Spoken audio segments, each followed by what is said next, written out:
Welcome back to the Mike Huckabee Show. Congressman Jim Bridenstine is a former Navy pilot and combat veteran of Iraq and Afghanistan. He is in his first term and as a member of Congress from the state of Oklahoma, and champions an issue that is near and dear to my heart.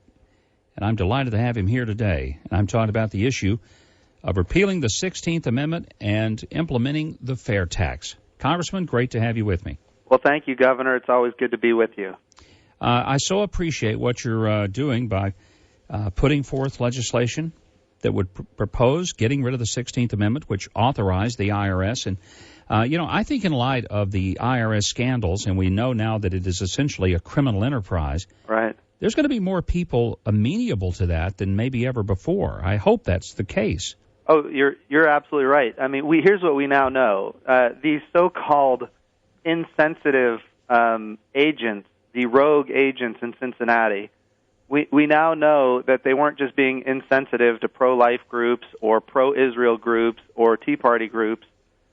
They were, by direction, sending the applications to Washington, D.C., by direction of Lois Lerner. Mm-hmm. And then it would go from Washington, D.C., by direction, it would go upstairs to the chief counsel of the IRS, which is one of two Barack Obama appointees in the IRS. So I think now everybody understands the American public is fed up. They're fed up with this idea that these government agencies can be used as a political weapon. And so it's time to repeal the IRS. I don't think that there is any trust among my constituents in the IRS anymore. So I put together this bill, and there are a lot of outside groups supporting it, including Americans for Fair Taxation, which, of course, you were a champion of the fair tax during your run in 2008. And I got to tell you, you elevated this conversation beyond which it could have gone without a presidential candidate supporting it. And I appreciate that so much. But I think probably what you saw and what I've heard is every time you talk about the fair tax, somebody comes in and they want to talk about the flat tax. Mm-hmm. And then there's a debate between fair tax or flat tax, and then it kind of derails the whole thing. Well, what this does is this just says, look, we're not interested in debating between fair tax or flat tax. We just want to repeal the 16th Amendment and eliminate the IRS. And it doesn't matter if you're for a fair tax or a flat tax. And if you get right down to it, if you go back to the original flat tax, the Hall-Rabushka flat tax, which was created by the Hoover Institute at Stanford University, it was a tax. It was a tax on income, but it was a tax on income minus investment. So there was no capital gains tax, no dividends tax, no tax on interest income, no tax on death, and no tax on anything that you're investing. And so really what it came down to is it was another way of getting at a consumption tax, which is all the fair tax is. Right. So whether you're for a fair tax or a flat tax, the Repeal 16 movement is an effort to get all of us united behind repealing the 16th Amendment and eliminating the IRS. You know, I still love the fair tax, but I would take the flat tax in a heartbeat if we could get that as a sort of a step toward. You bet. And I think, Congressman, you and I would agree that the reason the fair tax is very attractive to many of us from an economic standpoint is because you're not taxing productivity, which means you're punishing it. You tax consumption. That's right. Consumption is a choice. Productivity is something we ought to encourage. And we shouldn't. I'm not saying we should discourage consumption, but consumption is something I can control. Right. And if I don't want to pay a lot of tax, I just don't buy a lot of stuff. It gets real simple. And as the richer I get, the more junk I buy, so the more tax I pay. It's really something that the liberals ought to just jump all over. I don't know why they don't. You would think so. The other thing I think that's good about it, there was a study done by the Mercatus Center at George Mason University, and they found that from 2001 to 2010, there were 4,428 changes to the Internal Revenue Code. That's more than one change per day. And, of course, as a member of Congress, I can tell you firsthand, you know, the number of lobbyists on Capitol Hill trying to advocate for this group or that group or this company or that company is astonishing. And the American people back in my district, you know, people who are driving in their cars right now listening to this radio program, They don't have a lobbyist on Capitol Hill. They don't have the money required in order to get the advantages in the tax code that all these lobbyists are able to get for their clients. And so whether it's the fair tax or the flat tax, we've got to break this idea where politicians are beholden to lobbyists or campaign contributions or anything else. It needs to be fair, it needs to be simple, and it needs to eliminate the huge cost of time. The same study said that there were 6 billion hours spent in America. This was in 2011. 6 billion hours complying with the tax code, which equates to a workforce of 3.4 million people working year-round. That's more people than the city of Chicago. It's more people than Houston and Philadelphia. So if we're going to have true tax reform, it needs to be fundamental such that you can't have politicians manipulating it for the best interest of their reelections or lobbyists manipulating it in order to make another dollar. Absolutely. Congressman Jim Bridenstine from Oklahoma is my guest here on the Mike Huckabee Show. Congressman, I spoke at the House Ways and Means Committee a couple of years ago on, at that time, the fair tax. And, of course, part of that is the repeal of the 16th Amendment, which is what your bill would do. You know, I found that there were a lot of the congressmen who just, they couldn't really tell me why they didn't like the idea. They would just say it just won't work or we'll never be able to pass it. Right. Now, I got the impression that what you just said is the real reason. They don't want to lose the power to manipulate the tax code to create winners and losers, because that ability to manipulate the tax code is the ability to manipulate donors to re-election campaigns. Let's just be blunt. I mean, that's what this comes down to, isn't it? That is a real problem. And it's not just manipulating donors or re-elections. When you manipulate the tax code, and this is an even deeper moral dilemma, when you manipulate the tax code, you are manipulating human behavior.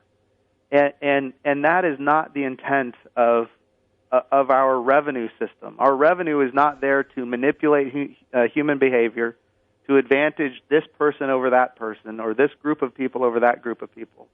That is not fair. It is not equitable. And of course, the only people that benefit from this are the people that have enough money to hire lobbyists, and of course the politicians who get their campaigns, their campaign coffers funded. What do you think will happen with the process of the bill? I mean, what kind of traction are you getting with your fellow members? And great question. So here's what we need to do, and if you can help with this, we need to drive people to a website. It's repeal16.org, and this needs to be a nationwide effort. And when you go to that website, you can sign a petition saying that it's important that Congress get behind this effort. Again, it doesn't matter if you're a fair tax person or if you're a flat tax person. The goal here is to repeal the 16th Amendment, which enables the income tax ultimately, which created the IRS. So if there is unity behind eliminating the IRS and repealing the 16th Amendment and moving towards either a fair or a flat tax, if there is unity behind that, I would encourage everybody to go to repeal16.org, sign the petition, and encourage your friends and relatives to do the same thing. This has to be a nationwide grassroots effort, and certainly that's what I'm working on. And I would imagine, everybody we have 72, I think, co-sponsors on the fair tax. I would imagine all of them this would be an easy bill for them to sign up for, because obviously the fair tax does repeal the 16th Amendment. But beyond that, where we want to go is we want to build a broader coalition of people that believe in the flat tax as well. So the goal here is to build this coalition and start putting pressure on members of Congress to sign on and eventually get us a vote. I think this is important too. If you would have asked me, 6 years ago, would we get Obamacare, I would have told you no way. There's no way it's going to get through Congress, the one-size-fits-all government takeover of health care. It can't happen. But then a perfect storm occurred, and the House and the Senate went overwhelmingly Democrat, and we elected a gentleman who I think is pretty radical when it comes to the presidency. And now we're in a position where we're dealing with Obamacare. Now, the idea here is, I'm under no illusions that under a Democratic Senate, look, they love to be able to manipulate the tax code, the Democrats, because that's how they control everything. I'm under no illusions that Repeal 16 is going to get the traction it needs right now to get through the Senate. Not going to happen. But look, there could be an opportunity, should we win back the Senate and, of course, win the presidency, Repeal 16 could become a very viable alternative to, once again, trying to, tweak around the edges of the current tax code, which ultimately doesn't solve any of our problems. Well, I certainly hope this gets the traction that it deserves, and I'm glad you're taking on the IRS. I can't think of a more timely moment to do it. And just today, in fact, there's more information coming out that the House Ways and Means Committee releasing those emails showing that Lois Lerner was bashing, the local people. At the same time, those local folks in Cincinnati were demoralized because they knew that they were doing what they were doing at the specific instructions of Lois Lerner. And I don't know why that woman's not under indictment right now. There's a whole host of people in the Obama administration that have not been held accountable. It's the most frustrating thing. You look at the rollout of Obamacare. I mean, if you were the governor of Arkansas and you had something like this going on under your direction, I can imagine you'd be firing people. And, yeah. and yet this president, it's all about protection. And, we had a big hearing today in the Science Committee on the cybersecurity of Obamacare. And we had some great, really brilliant software engineers discussing it. And their assessment is that, number one, it should have never been launched because people's information right now is not secure. And number two, it would take at least 6 months to even assess all of the vulnerabilities to personally identifiable information within the Obamacare website. Some people were suggesting that even if you were a Chinese saboteur, they could come in and steal tons of information.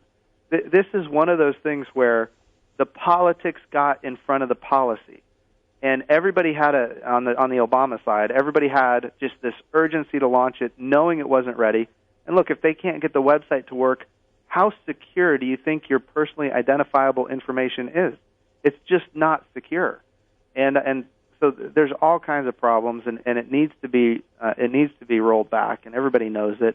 And the question is, are they so dug in politically that they're not going to give the American people what they want, which is representation?